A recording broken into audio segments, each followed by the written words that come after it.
지난주에 이어서 우리 세 번째 시간이 되겠습니다. 오늘 우리가 살펴볼 주제는 부모로서의 무능을 인정할 때 하나님의 역사하심이 시작된다. 부모로서의 무능을 인정할 때 하나님의 역사하심이 시작된다. 이 주제로 오늘 우리 세 번째 시간을 열겠습니다. 자, 그래서 그러니까 부모인 내가 할 수 없다라는 것을 깨닫는 것이 실은 좋은 양육의 핵심이 된다라고 하고 있어요. 우리는 내가 할 수 있다라는 것을 계속 깨닫게 되는 것이 더 좋은 양육이고 더 효율적인 양육이 된다라고 우리는 생각을 하잖아요. 그런데 이 기독교 세계관에 있어서 자녀 양육의 핵심 중에 하나는 뭐냐면 내가 할 수 없다라는 것을 깨닫는 것이 먼저 인정이 돼야 된다는 거예요. 즉 부모가 어떤 그 슈퍼맨 컴플렉스에 빠져서 소위 옛날에 한창 유행했었죠. 타이거 맘이라고 유행했었죠. 부모가 모든 걸 주도적으로 막 호랑이처럼 막 주도적으로 밀고 나가는 것. 이것이 우리는 능력 있는 부모고 능력 있는 부모의 양육 방법이라고 우리는 많이 이 세상으로부터 교육을 받았잖아요. 그러니까 내가 움직이질 않으면, 내가 하질 않으면 우리 아이가 제대로 자라지 못할 것처럼, 우리 아이가 온전한 성숙과 인격을 가지지 못할 것처럼, 이 세상에 있어서 경쟁력이 떨어지는 아이가 될 것처럼, 이런 어떤 그 생각으로 이 자녀 양육을 접근을 했는데, 실은 내가 무능하다라는 것, 내가 전적으로 무능하다라는 것을 깨달을 때 온전한 좋은 양육의 방법이 나오게 된다라는 겁니다. 오늘 이 부분을 놓고서 우리가 함께 같이 보도록 할 거예요. 자, 그래서 여기 예가 나와 있죠. 자, 쇼핑몰에서 이제 엄마하고 아이가 있는 걸 본 거예요. 쇼핑몰에서. 그런데 분위기가 좋지를 않아요. 왜냐면 뭔가 아이가 이제 엄마 마음에 들지 않게 행동을 한 거예요. 그래서 주위의 시선을 아랑곳하지 않고 어린 아들을 비난하고 협박하며 소리를 막 이렇게 지르는 거예요. 엄마가. 그래서 그 표정은 너무나도 단호했고 목소리는 너무 컸어요. 주변에 사람이 있는지 없는지도 몰라요. 근데 여러분, 이런 경우 종종 본 적 있죠, 우리도. 여러분이 그 엄마가 아니시기를, 그 아버지가 아니시기를 바랍니다. 자, 그래서 그 순간에 이제 뭐 아무것도 안 들어오죠. 뭐 주변에 누가 있는지 그거 엄마 눈에는 아무것도 안 들어와요. 그래서 이 순간 엄마는 아이를 바꿀 수 있을 것이라고 확신을 했고, 근데 애는 이제 막 울기 시작을 하는 거예요. 정신없이. 이제 확실한 것은 뭐냐면 이 아이가 엄마의 분노를 매우 명확하게 기억하고 있다는 거예요. 그 기억이 지워지질 않아요. 그러니까 자기가 무언가를 잘못해서 엄마를 화나게 했다라는 것보다 엄마의 그 분노를 훨씬 더 크게 기억을 한다는 거예요. 아이는, 자녀는. 자, 그러면 여러분 한번 보세요. 과연 이 엄마가 아들을 사랑할까요? 아들을 사랑한다고 생각을 하십니까? 여러분 어떻게 생각하십니까?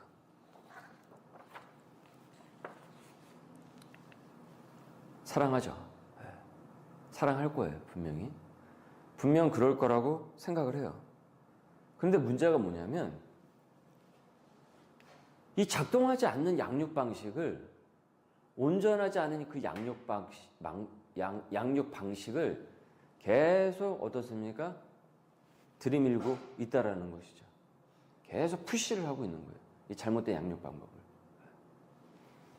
그러니까 유사한 그 쇼핑몰에서 본 그 엄마의 그 양육 방식이 유사한 경우에 쇼핑몰뿐만 아니라 집에서건 어디서건 간에 이렇게 보이게 되면 똑같이 그와 같은 방법으로 계속 아이를 밀어붙인다라는 거예요.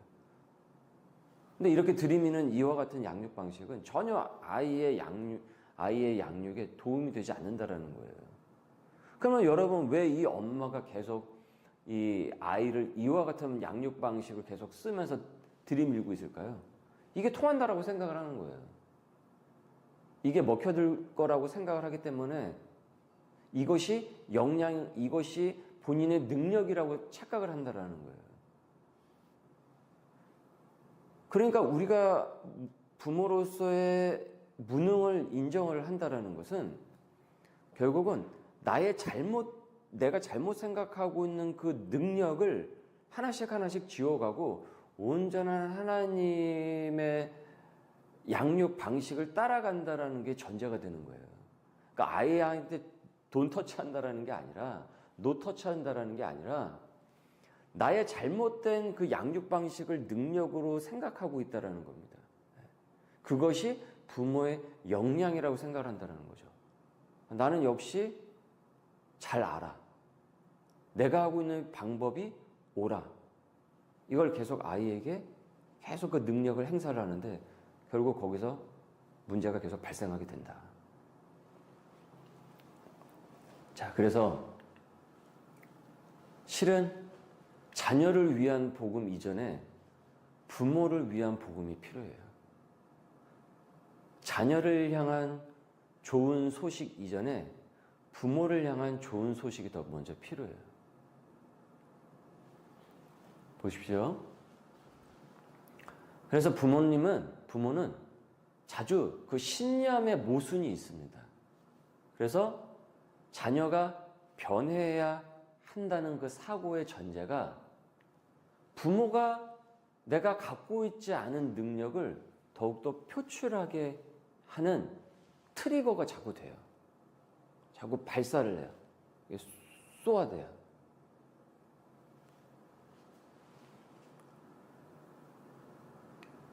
자녀가 변해야 한다는 그 사고의 전제 자체가 부모가 가지고 있지 않은 그 능력을 표출하게 한다는 겁니다.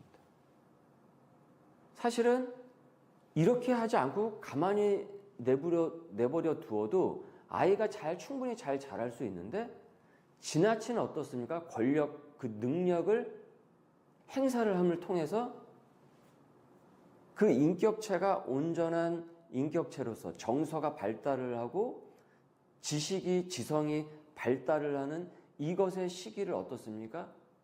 부모가 계속 방해를 하는 거예요. 그러니까 오히려 그 능력이 독이 된다는 거죠. 자기가 생각하고 있는 그 능력이, 그 권한 행사가 그러니까 소위 오버페이스를 하는 거예요. 그렇게 안 해도 되는데. 그래서 역량이 안 되는 부모의 양육 방식이 어떻습니까? 자녀를 이렇게 계속 몰아세운다라는 겁니다. 그래서 이런 근거 없는 자기 확신, 자기 믿음은 결국 양육에서 많은 문제를 만나게 한다라는 거죠. 직면케 한다라는 겁니다. 한번 여러분 우리의 자녀 아이가 이제 지금 자녀가 성인이 되신 분들도 있고 지금 또 그 어린 자녀를 키우고 계신 분들도 계시겠지만 지금 그 성서학당을 하시는 분들 중에 한번 곰곰이 나의 양육 방식을 지금 이 기간에 곰곰이 잘 점검을 해보세요. 노트에 필기를 해보시고. 그리고 지금 요 강의안들 있지 않습니까? 요 강의안들은 그러니까 주요 제목들 강의안들은 그 밑에 자료로 이제 올려놓을 거니까 거기서 다운을 받으세요. 그래서 프린터가 있으신 분들은 거기서 받으셔가지고 하시면 되고 이제 우리 교우분들은 이제 다 뒤에 비치가 되어 있으니까 그 자료를 보시면서 거기에 이제 필기를 해보십시오. 그 중요한 것들을 잃어버리지 마시고. 자, 다음입니다. 자, 그래서 우리는 이런 생각을 항상 갖고 있어야 돼요. 부모인 나는 자녀를 바꿀 어떤 능력도 가지고 있지 않다라는 것부터 출발하셔야 돼요. 네. 여러분, 우리는 여기서부터 겸손해져야 돼요. 내가 역량이 되는 부모가 아니라 역량이 없는 부모라는 것에 대한 인정이 먼저 이루어져야 돼요. 이것이 이루어지질 않으면요, 아무리 지금 우리가 하고 있는 이 시간을 여러 번 들으신다고 할지라도 이게 적용이 제대로 안 됩니다. 듣고 그냥 한쪽 귀로 그냥 다 또 나가게 됩니다. 뭐 필요한 말이네, 좋은 말이네. 여기서 끝나버린다라는 거죠. 그러니까 실제 그 가정에서 이 자녀 양육에 있어서 적용으로는 그 실천 방향으로는 나아가지 못하고 있는 거예요. 항상 이게 문제예요. 듣기는 들어도 그것이 온전히 적용이 되지 않으면 그러면 그 들은 것은 무엇이 되겠습니까? 그래서 단호하게 말씀을 드립니다. 우리는 자녀를 바꿀 어떤 능력도 어떻습니까? 가지고 있지 않다라는 거예요. 그리고 여러분 한번 잘 생각을 해보세요. 과연 지금 내가 생각하고 있는 그 앞으로 우리 자녀가 성인이 되고 또 그 이상이 되었을 때를 바라보는 그 시각이 여러분 맞는 시각이라고 생각을 하세요? 한번 생각을 해보세요. 내가 지금 자녀를 키우고 있는 이 양육의 이 방식이 앞을 내다보고 양육 방식을 지금 내가 이게 빌드업을 하는 거잖아요. 그럼 그 전제는 내가 그 세상이 어떻게 변할지를 정확하게 잘 예측을 해야 될 때 이 양육 방식이 정확하게 딱딱딱딱 맞아 떨어져 가는 거잖아요. 근데 내가 그 앞으로 변해갈 시대를 바라보는 그 이상적인 그 생각이 세상이 변해갈 그 생각이 과연 맞느냐라는 얘기예요. 여기서 누구도 자유할 수가 없어요. 우리는 몰라요. 세상이 어떻게 바뀔지 몰라요, 여러분. 지금 이렇게 세상이 AI다 하는데 이게 또 내년에 어떻게 될지 모르고 5년 후에 어떻게 될지 모르고 10년에 어떻게 될지 모릅니다. 입시는 또 어떻게 바뀔지 또 모르는 것이고요. 그러니까 그 얘기는 뭐냐면 내가 지금 예측하고 있는 그 생각들이 자녀에게 계속 그것을 주입을 하게 되면 오히려 자녀가 시대에 뒤떨어진 애가 될 가능성이 굉장히 높다라는 거예요. 이 길로 가. 근데 그 길이 여러분 나중에 가서 그 길이 안 맞는 길이면 어떻게 할 거냐라는 거예요. 지금 세상이 이렇게 변해가고 있는데. 한창 7년 전이죠. 7년 전만 하더라도 이 공무원 입시 준비하는 지금 청년들이 어마어마하지 않았습니까? 근데 여러분 5년 정도 지나니까 확 떨어졌어요. 앞으로 또 어떻게 될지 모르는 거예요. 그러니까 이처럼 우리는 변화무쌍하는 세상이 이렇게 막 바뀌고 있는 세상 가운데 어떤 부모도 이것을 온전히 그 시대를 예측할 수 있는 부모는 없어요. 매우 드물어요. 그러니까 이것에 대한 무능을 인정해야 된다는 거예요. 여러분 지금 삼성전자 보십시오. 지금 삼성전자 좀 위기다 하고 있잖아요. 여러분 거기에 그 모여있는 사람들이 얼마나 똑똑한 사람들입니까? 세계의 미래를 내다보는 사람들입니까? 그런데 그 세상을 내다보는 그 사람들조차 지금 이 AI 시대를 제대로 예측을 못해서 HBM이라는 반도체 시기를 놓쳐가지고 지금 이렇게 삼성전자가 지금 이렇게 돼버린 거예요. 그러니까 누구도 예측하고 예단할 수 없어요. 우리 컴퓨터 여러분 쓰고 있는 노트북 컴퓨터에 다 들어가는 그 인텔 칩이 있죠? 지금 인텔 회사 지금 휘청휘청거려서 지금 그거 매각한다고 지금 난리예요. 인텔이 그렇게 될 줄 누가 알았겠습니까? 근데 거기에 모여있는 사람이 어떤 사람들이에요? 어마어마한 사람들이에요. 근데 그들도 그걸 예단을 하지 못한 거예요. 시대가 이렇게 바뀌었죠. 근데 여러분 개인이 그걸 어떻게 알겠어요? 아니 저기 여기저기서 어떤 엄마가 이 길이 맞대. 그 길이 맞는지 어떻게 아냐라는 거예요. 그러니까 부모가 주도권을 갖고 자녀를 딱 케어를 하고 손아귀에 딱 쥐고 간다는 건 매우 위험한 사실은 그 양육 방식인 거예요. 앞으로 시대에 있어서. 아이들의 창의성을 다 삭제하는 거죠. 그러니까 이처럼 오히려 내가 자녀를 바꿀 어떤 능력도 가지고 있지 않다라는 것으로부터 우리가 출발을 할 때 이 자녀가 진짜 이 시대 가운데 맞는 하나님의 사람으로서 성장할 수 있는 이 판을 우리가 더욱더 마련을 해주는 거예요. 나는 모르지만 하나님께서 이 아이를 얻었습니까? 이 시대에 맞는 하나님의 사람, 하나님의 인재로 사용하시길 바라는 것이죠. 이것을 인정할 때 좋은 양육이 출발이 된다는 겁니다. 오늘 핵심은 사실은 여기에 있어요. 그래서 양육은 어떻습니까? 자녀를 변화시키기 위해 당신의 능력을 어떻습니까? 사용하는 것이 아니라는 겁니다. 진정한 양육은 하나님께서 자녀에게 행하실 변화의 사역을 어떻다고요? 겸손히 받아들인다라는 거예요. 여기 줄 주십시오. 자녀에게 행하실 변화의 사역을 어떻게 한다고요? 겸손히 받아들이고 믿음으로 동참하는 것이죠. 여기에 대한 여러분 우리의 마음 준비가 있어야 돼요. 그러니까 자녀에 대한 지나친 염려는 어떻게 되겠습니까? 오히려 이 길을, 자유로운 길을 막을 수가 있겠죠.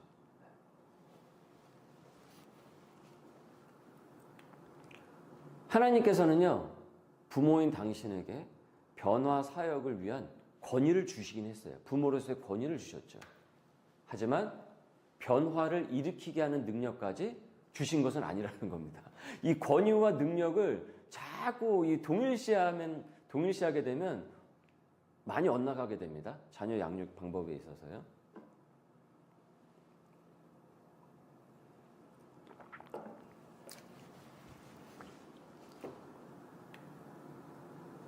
그리고 이 능력을 계속 푸시를 해야 되잖아요. 아이한테. 내가 갖고 있는 능력을 계속 아이한테 계속 몰아 넣어줘야 되잖아요. 그러다 보니까, 근데 그게 제대로 안 될 때가 훨씬 더 많잖아요. 그러니까 어떻습니까? 심한 경우는 더 심한 체벌을 계속 주면 어떻게 돼요? 자녀가 계속 변할 거라고 생각을 한다는 거예요. 여기서부터 자녀 양육이 꼬이기 시작을 합니다. 어렸을 때 말을 듣죠. 어렸을 때야. 근데 그거가 진짜 그 아이의 내면 세계가 온전히 이루어지면서 듣는 게 아니거든요. 힘이 약하니까 아이의 그 자아가 부모의 눈에는 감추어져 있는 것 뿐인 거예요. 근데 나중에 딱 크잖아요? 그럼 이거 딱 튀어나와요, 이제.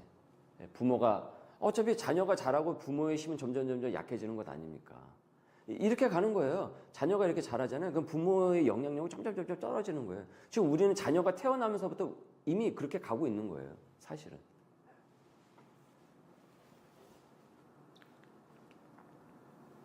그래서 부모가 본인 능력을 과신하는 망상에 이제 계속 작동을 하게 되면은 어떻게 되냐면 더 크게 소리를 칩니다.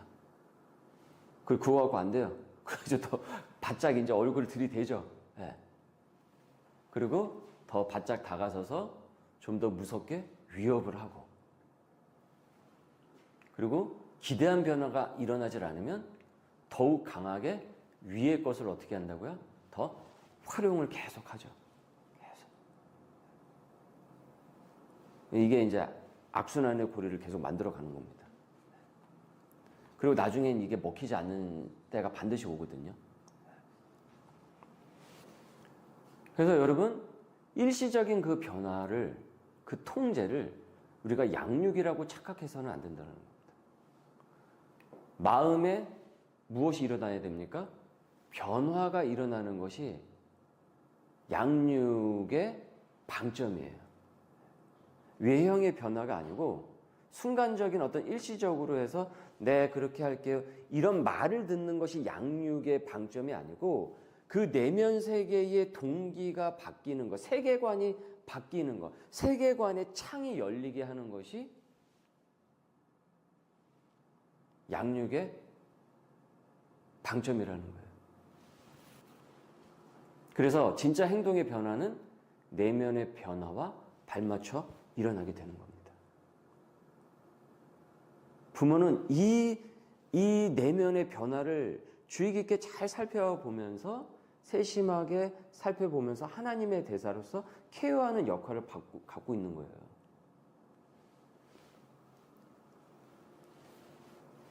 그래서 기다려줘야 될 땐 기다려줘야 됩니다. 참을성이 있어야 되는 거죠. 인내가.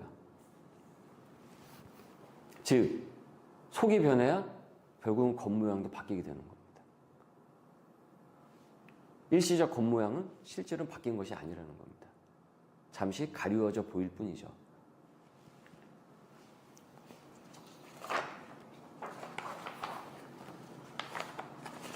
그래서 여러분, 우리는 자녀를 변화시키는데 무능하다라는 사실을 옳다고요. 사실을 먼저 받아들이는 것은 그것이 좋은 양육의 출발점이 됩니다. 대사로서 임명을 받은 자인 것이지 우리가 자녀의 무엇이 아니라고 그랬습니까? 첫 시간에 배웠죠? 주인이 아니라고 그랬죠? 혹시 요 세 번째 강의만 들으신 분은 첫 번째 그 전략이 아니라 세계관이다. 첫 번째 그 시간을 한번 쭉 한번 들어보시길 바라겠습니다.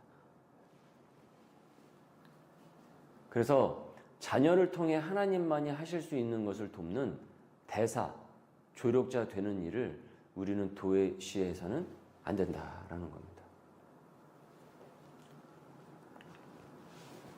그래서 여러분, 우리는 우리의 그 권위를 대사로서만 그 권위를 사용하십시오.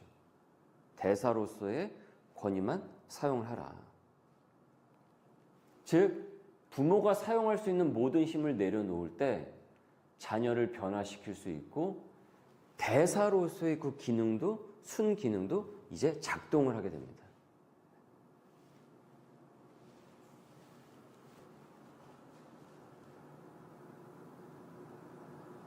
그런데 그 권위를 넘어서 자꾸 능력을 행사를 하기 시작을 하려고 하면은 잘 움직일 수 있는 그 기능도 마비가 되어서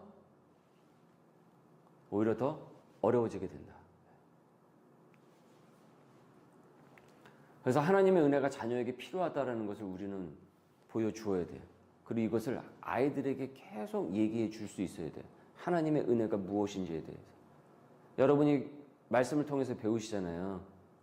여러분이 큐티와 또 설교 말씀을 통해서 또 여러분 기도를 통해서 마음 가운데 하나님께서 주시는 감동이 있잖아요.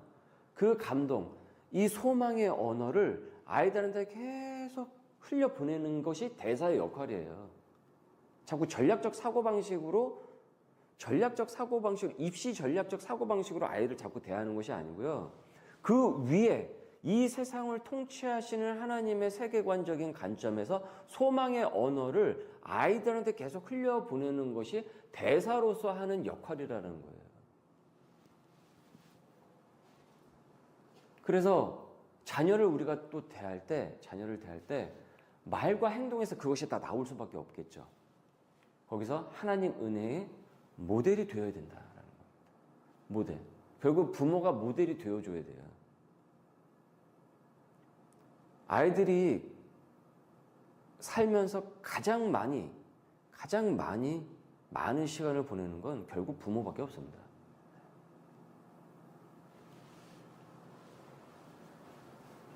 결국 내가 하나님의 은혜를 받는 사람이라는 모델이 될 때 아이들도 아빠가 엄마가 하나님을 저렇게 믿고 사는구나. 그 모습을 보면서 아이들도 자연스럽게 거대한 하나님의 존재를 깨닫게 되고 그것이 이 세상을 바라보는 뷰, 시점, 세계관의 창이 쫙 열리게 됩니다. 그 다음에 여러분 함께 학습이 이루어지게 되는 거예요. 지금 이 글에서도 얘기하는 바가 바로 그 부분이에요.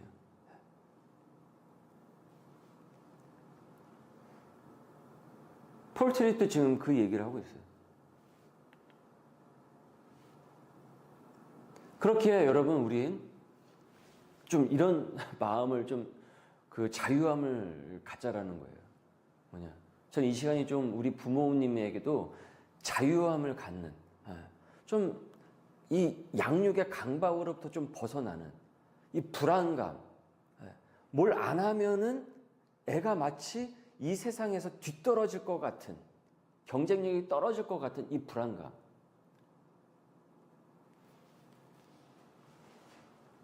매일 아침부터 자녀를 변화시켜야 한다는 부담감과 강박으로 하루를 열지 말자라는 겁니다. 여러분, 우리의 자녀가 그렇게 자라지 않습니다.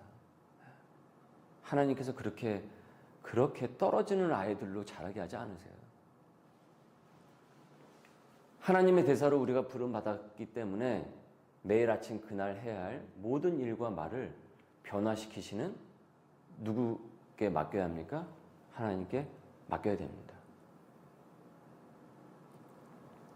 우리가 하나님께 맡기면 자녀 양육에 대한 세계관, 자녀 양육에 대한 방법들도 확 많이 달라진다고 얘기하고 있어요. 여러분, 이것이 바로 양육의 사고의 전환입니다. 그러니까 결국 우리의 자녀의 세계관의 전환은 결국 부모가 자녀 양육에 대한 세계관을 바꿀 때 자녀가 이 세상을 바라보는 창, 뷰, 세계관도 바뀌게 된다는 거예요.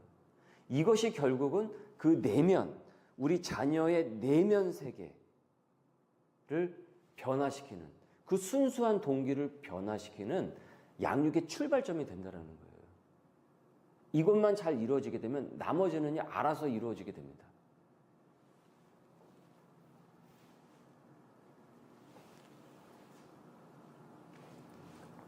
자, 그래서 여기서 이제 우리가 주의해야 될 것을 이제 짚고 있는데, 그게 뭐냐면 자주 사용하는 세 가지 통제 수단이 있어요. 부모가 자녀에게. 대표적으로 뭐냐면 두려움을 사용을 하고요.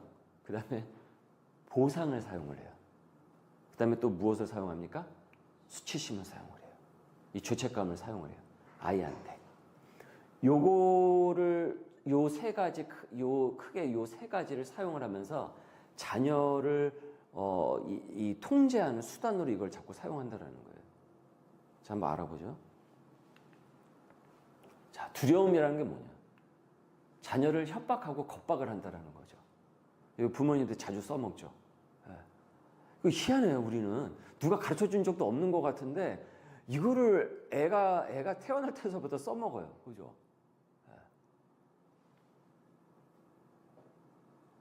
왜 그럴까요? 우리도 그렇게 자랐기 때문일 수도 있고, 그죠? 일시적으로 어떻습니까? 바로 즉각적으로 어때요? 효과가 드러나거든요. 일단은. 그래서 내 분노를 어떻게 돼요? 부모의 분노를 잠시나마 식혀주거든요. 그런데 아이는 그저 그 위협에서만 벗어나려 할 뿐인 것이지 내적 변화는 가져오지 못합니다. 실제로 가져오지 못해요.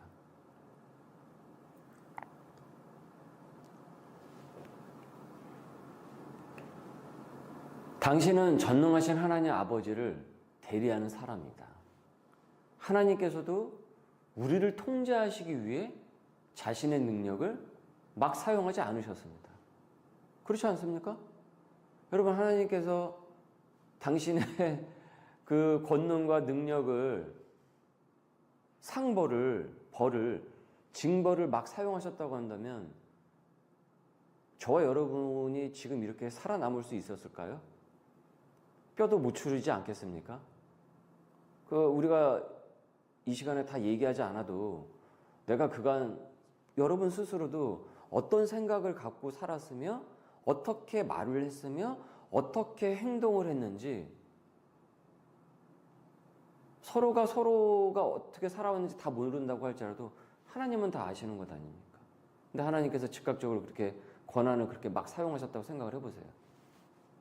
그럼 여기서 살아남을 사람이 누가 있어요? 부끄러운 얘기지만 우목사인 저도 어떻게 목사까지 되겠습니까? 제가 이미 그때 다 끝나버렸죠.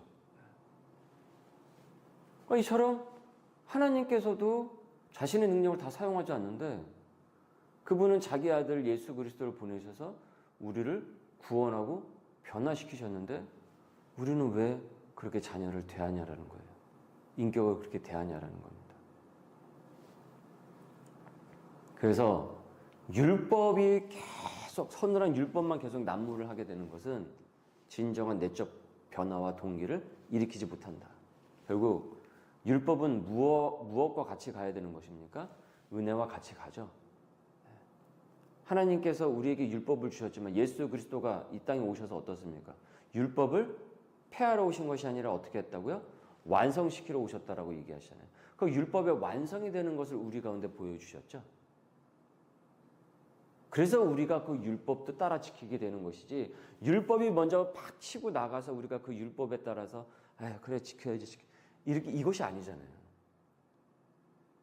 은혜를 통해서 그 다음 우리 마음 가운데 자발적으로 그 은혜에 따라서 율법을 지키면서 나아가고 있는 것이잖아요. 저는 목회의 방점도 여기 있다고 생각을 하거든요. 근데 이 방법은요, 시간이 오래 걸려요. 꽤 걸립니다. 그런데 이것이 맞는 방법이에요.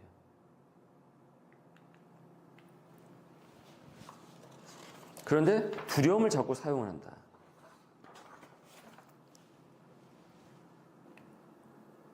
그래서 모든 자녀는 이제 언젠가는 더 이상 부모의 위협을 느끼지 않는 나이가 됩니다. 이제 엄마 아빠가 무섭지 않아요. 엄마 아빠 말이 우스워요, 이제는. 그리고 더 이상 그 방법이 효과를 발휘하지 못할 날이 온다라는 거죠. 그럼 그때 어떻게 하시겠습니까? 그때는 어떻게 할 거예요? 더 이상 통하지 않는데.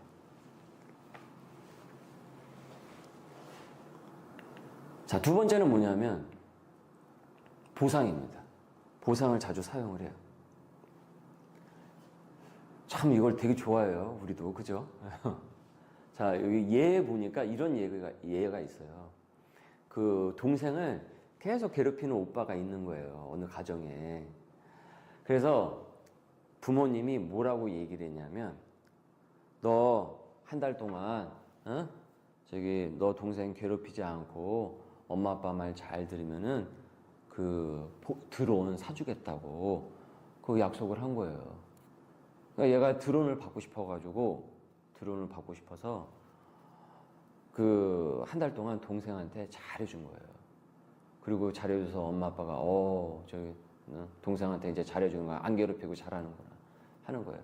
맨날 때리고 울리고 그러니까 이제 그 보상 이제 드론을 받으니까, 그래서 약속대로 드론을 사줬어요. 근데 무슨 일이 벌어졌는 줄 아십니까? 어느 날 그 동생이 막 울고 있는 거예요. 소리가 들리는 거예요. 근데 뭐 하고 있는 줄 아세요? 드론을 날려가지고 여동생 뒤를 계속 쫓아서 괴롭히고 있는 거예요. 그러니까 얘는 난리 나가지고 도망가고, 그걸 부모가 본 거예요.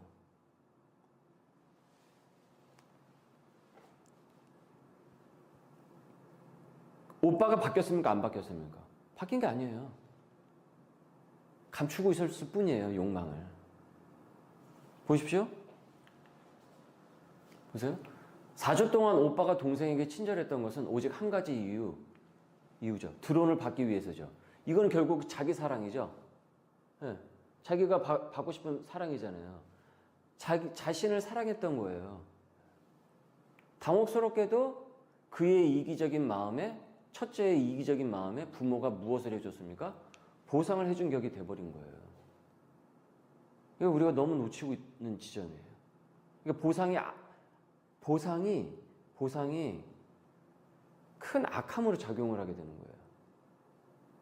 그 아이의 마음을 개선을 해주고 동기를 잘 바꿔주는 쪽으로 가는 것이 아니라 오히려 그 악한 마음에 어떻습니까? 동기를 부여하는 쪽으로 가고 있다는 거죠.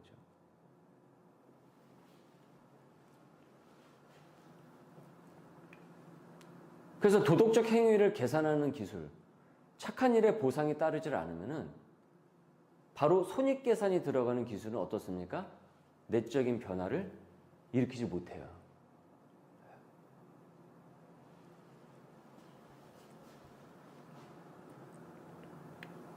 이 보상은 그대로 이 자본주의적 사고방식하고 연결이 돼요.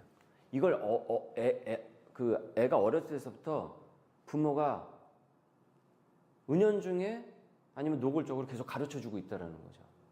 그럼 얘는 이게 없으면 움직이질 않아요. 나중에 씨알도 안 먹히는 애가 되는 거죠. 이거 중요합니다. 그래서 변화란 무엇이 올바른지를 배우는 것입니다.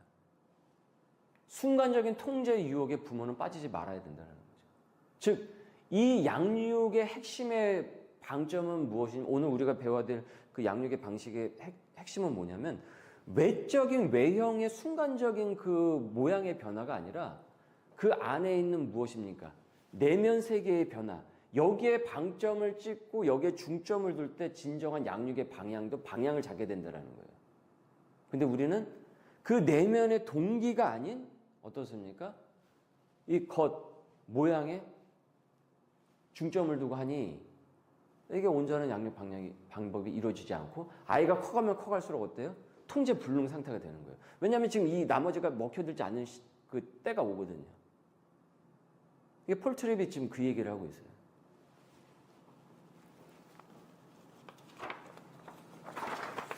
그래서 아이가 성장할수록 그 비용은 이제 비대해지게 되겠죠.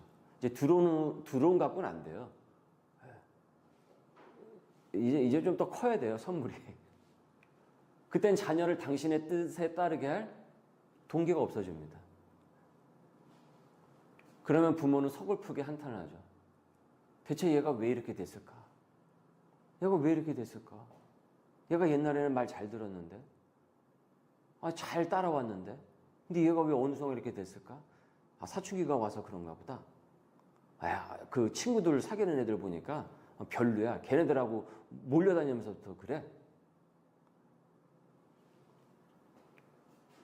그런데 여러분, 여기서 우리의 허를 찌르는 얘기를 하고 있습니다. 당신의 자녀는 원래부터 그랬어요. 내 자녀는 원래부터 그랬습니다. 원래 걔는 그랬습니다. 당신이 늘 끊임없이 보상해 주면서 그 아이의 내면에 감춰진 것들을 잠시 가리고 있었을 뿐입니다. 그래서 부모도 속고 있었던 것입니다. 착각하고 있었을 뿐이라는 겁니다. 그 다음에 또 하나 쓰고 있는 세 번째 방법이 뭐냐면, 무의식적으로 부모는 수치심과 죄책감으로 이제 통제를 자꾸 하려고 하는 거예요. 수치심을 주고요. 그 죄책감을 자꾸 줘요. 너가 어떻게 그런 일을 할 수가 있냐? 아빠는 엄마는 한 번도 그런 적이 없다. 이건 확인할 길이 없으니까. 이건 뭐 확인할 길이 없잖아요.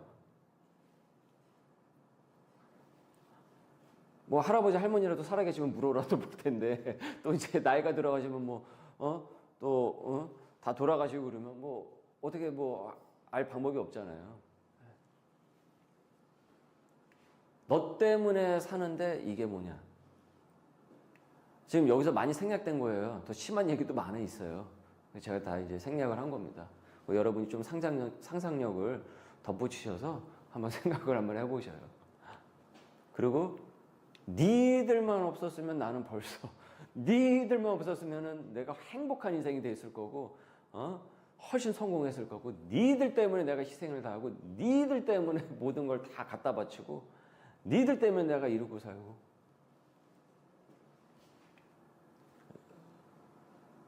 이런 아젠다를 우리가 버려야 돼요.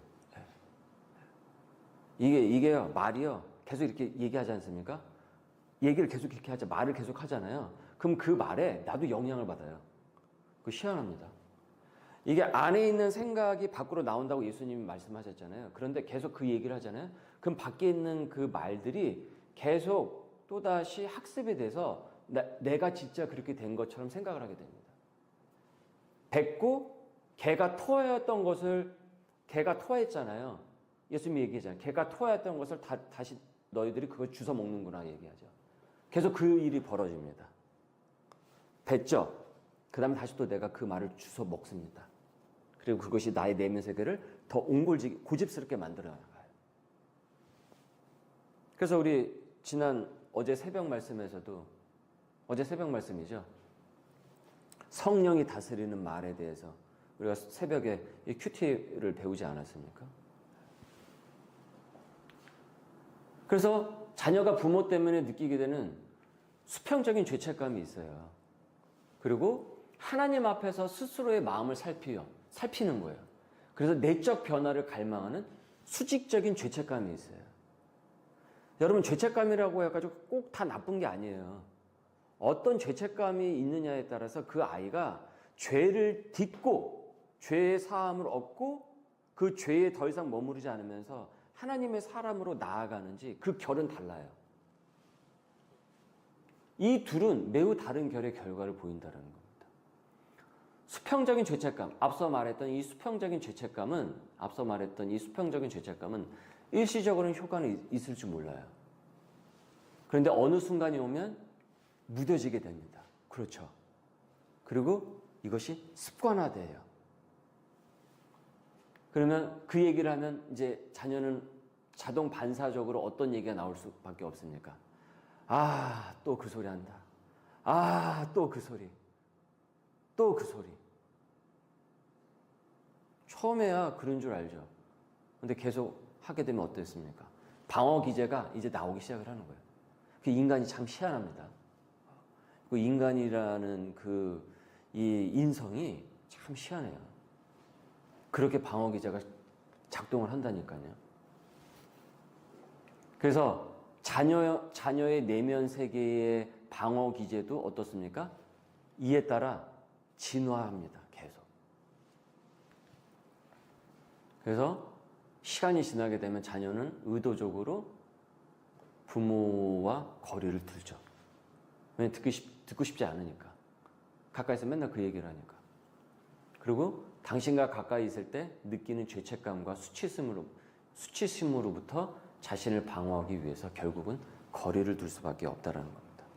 그러니까 대화가 이제 단절이 되기 시작을 하죠.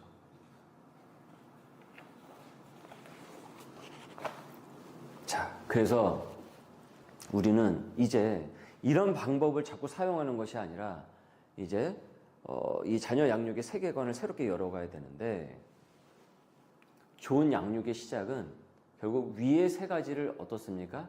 최대한 피하는 것입니다. 그리고 빨리 그걸 캐치를 하는 거예요. 부모 스스로도. 아, 내가 실수를 했구나. 그래서 내적 변화에 초점을 맞추는 것입니다. 내적 변화에 초점을 맞추는 것이다. 일시적 변화를 변화로 착각하지 말고 오직 마음의 변화에 양육에 방점을 찍으라는 것이죠. 이 전환만 제대로 일어나도 자녀 양육의 결은 많이 달라지게 됩니다. 하지 말아야 할 것은 덜 하게 되고요. 정말 대사로서, 하나님의 대사로서 해야 할 것은 더 하게 돼요. 이 전환만 이루어지게 되고, 이 출발이 바뀌어지게 되면.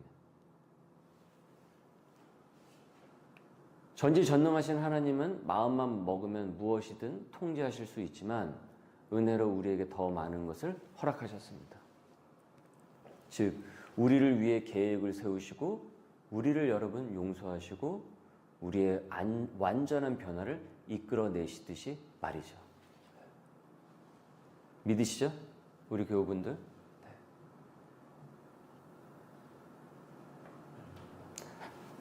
하나님 믿는 사람으로서 양육도 하나님께 맡기면서 하자라는 거예요. 사실은. 왜 하나님 믿는 것 따로, 예수 그리스도 믿는 것 따로, 자녀 양육 따로 하냐라는 거예요. 하나님을 믿으면 하나님의 거대한 세계관에 따라서 자녀가 양육도 이루어져야 되는데, 왜 하나님을 믿는 것은 이렇게 남겨놓고 자녀 양육은 세상에서 돌아가고 있는 그와 같은 전략적 사고방식을 그대로 갖고 와서 자녀를 똑같이 양육을 하냐라는 것이죠. 그건 온전한 세계관의 전환이 이루어지지 않았다라는 얘기입니다. 그러나 이 세계관이 바뀌게 되면은 우리의 자녀 양육의 지평도 새롭게 열리게 된다. 그래서 우리 하나님께서는 예수님을 통해서 그 길을 마련하셨습니다. 우리가 우리의 죄를 발견하고 고백함으로써 죄 사함을 받고 변화를 갈망하고 실제로 변화할 수 있는 축복을 허락해 주셨어요. 그래서 주님이 나 같은 일을 자녀 삼으신 방법을 거울 삼아서 여러분 우리 자녀에게도 적용을 하자라는 것입니다. 사랑, 인애, 비전, 소망, 소명심을 우리가 배워서 자녀에게 계속 흘려보내는 것이죠. 그리고 우리는 하나님께 맡기면서 우리의 자녀가 어떻게 자라는지, 우리의 자녀를 하나님께서 어떻게 키워가시는지 이것을 믿음으로 보자라는 거예요. 내가 주인이 되지 않고 하나님의 대사로서 나에게 주신 권한을 그 안에서 권한을 갖고 하나님의 부모의 역할, 하나님의 말씀에 따른 그 양육자의 역할을 하면서 하나님께서 일으켜 가시는 그 변화를 우리가 믿음으로서 보자라는 것이죠. 나는 앞으로의 세상이 어떻게 변할지 모르기 때문에 하나님께서 아시죠 하면서 이 자녀를 이 시대에 맞는 하나님의 사람으로 키워주세요. 그리고 제가 해야 할 역할을 할 수 있도록 은혜를 주세요. 나는 무능합니다. 이것을 인정하면서 나아가자는 겁니다. 근데 오히려 이럴 때 새로운 자녀 양육의 지평이 열리게 된다요. 그래서 우리가 알아야 할 두 가지가 있는데요.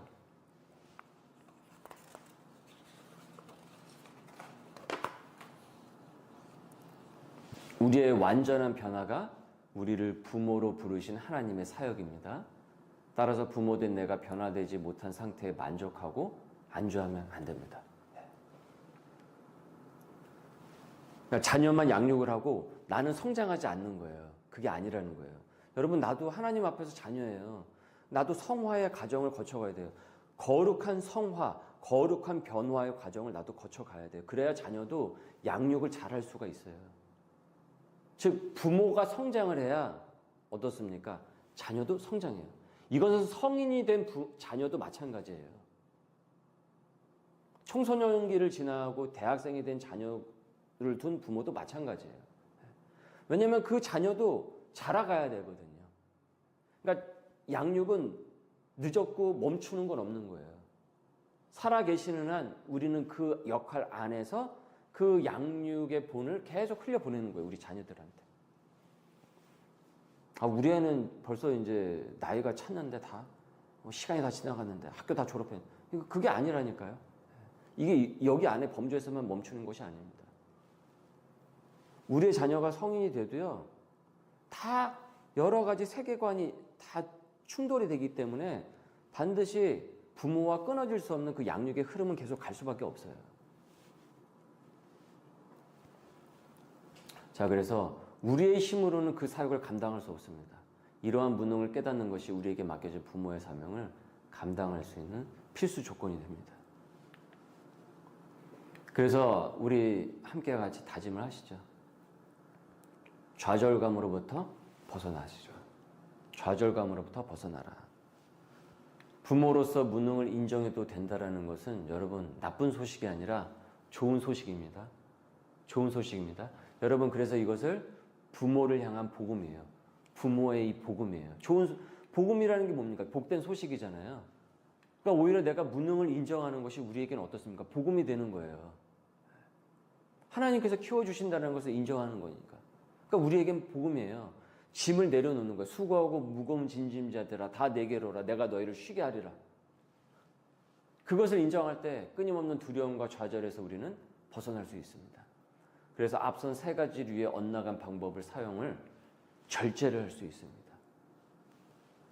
무능을 받아들일 수 있으면 양육의 걱정에서 해방될 수 있어요. 어째서요?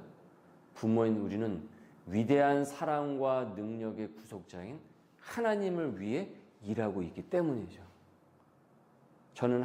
저와 여러분은 우리는 하나님의 대사로서 임명받은 사람이기 때문이죠. 여러분, 우리가 자녀를 키우는 것이 하나님을 위해서 일하는 것이라는 생각을 해보신 적이 있으십니까? 내 새끼 그냥 내가 키우는 거지라고 생각을 하셨죠? 아니에요. 우리는 하나님의 대사로서 하나님의 일을 하고 있는 거예요. 왜냐하면 그 자녀가 자라서 이 세상에 하나님의 일을 하는 사람이 되는 것 아닙니까? 그러니까 나는 그 하나님의 일을 하는 사람을 키우는 양육자니까 나도 지금 하나님의 일을 하는 것이죠. 그래서 양육이 소명이라는 이유가 바로 여기에 있는 거예요.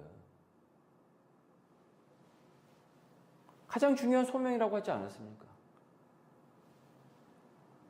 일단 이것만 우리가 기억해도 우리가 자녀를 바라보는 세계관, 그리고 가정을 바라보는 세계관이 확 달라지죠. 여러분, 애국이 뭡니까, 결국은? 애국이 뭐예요? 조국을 위해서 사는 그 애국이 뭐예요? 사회가 어떻게 구성이 됩니까? 국가는 어떻게 구성이 됩니까? 가정 없이 국가가 존속하나요? 아니, 국가가 똥 하고 나타나요? 아니에요. 지금 이 지금 이 국가는요, 가정이 모여서 국가가 된 거예요. 시스템이 발전한 것이고요. 태초의 시작은 아담과 하와의 가정서부터 시작이 된 거잖아요. 대한민국이 어떻게 시작이 되는데요? 가정에서 시작이 된 거잖아요. 그러니까 가정을 잘 다스리는 건 결국 무엇입니까? 이 사회를 이롭게 하는 것이고, 그것이 결국 이 국가에 애국을 하게 되는 거죠. 더 나아가서 우리는 복음의 사람이고 하나님의 사람이니까 하나님의 나라를 위하여 헌신하는 것이죠. 달래 애국이 아니에요. 무슨 정치적으로 계속 지금 그 얘기한다고 그게 애국이 아니라고요. 그러니까 오늘 당장이라도 나는 이 땅의 조국을 위하여, 그 복음을 위하여 헌신하고 있는 거죠. 우리의 가정을 하나님 나라로 대사로서 그 역할을 한다고 한다면. 그래서 하나님은 우리가 여러분 자녀를 사랑하는 것보다, 저는 이 말이 되게 감동스러웠어요. 훨씬 더 많이 나의 자녀를 사랑하신다. 여러분, 나만 이뻐서 죽는 게 아닙니다. 저는 이게 되게 감동스럽더라고요, 이 내용이. 그래서 제가 이거를 좀 색깔을 이렇게 부각을 시켰습니다. 초록색으로. 그 사랑의 증표로 하나님은 아이들을 믿음의 가정에 맡기셨다는 거예요. 저와 여러분의 가정에 하나님께서 아이를 보내셨다는 거예요. 저는 여기까지 생각을 못 했었어요, 사실은. 저도 예전에. 그래서 우리 아이를 하나님께서 우리 가정에 보내신 거예요. 너희들이 한번 키워봐, 대사로서.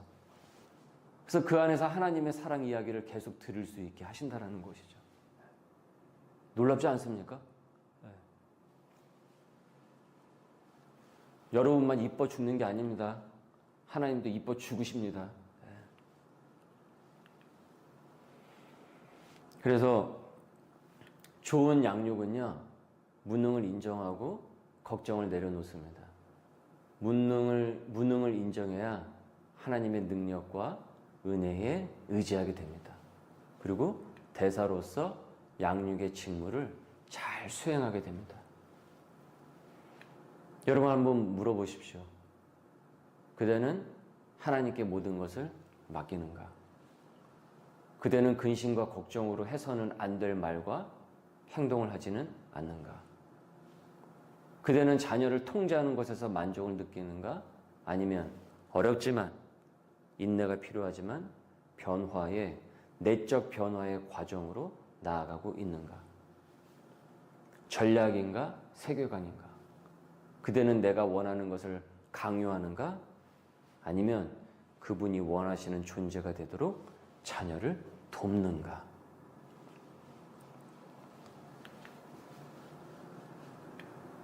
구속자이신 하나님의 능력과 사랑으로 양육하겠노라. 여러분 다짐하십니까? 네, 다짐하실 수 있길 바랍니다. 오늘 이 시간이. 자, 여러분, 하나님의 은혜가 여러분과 함께 합니다. 네. 하나님께서는 당신의 필요를 먼저 채우시고, 그리고 그 후에 소명을 감당토록 하세요. 네.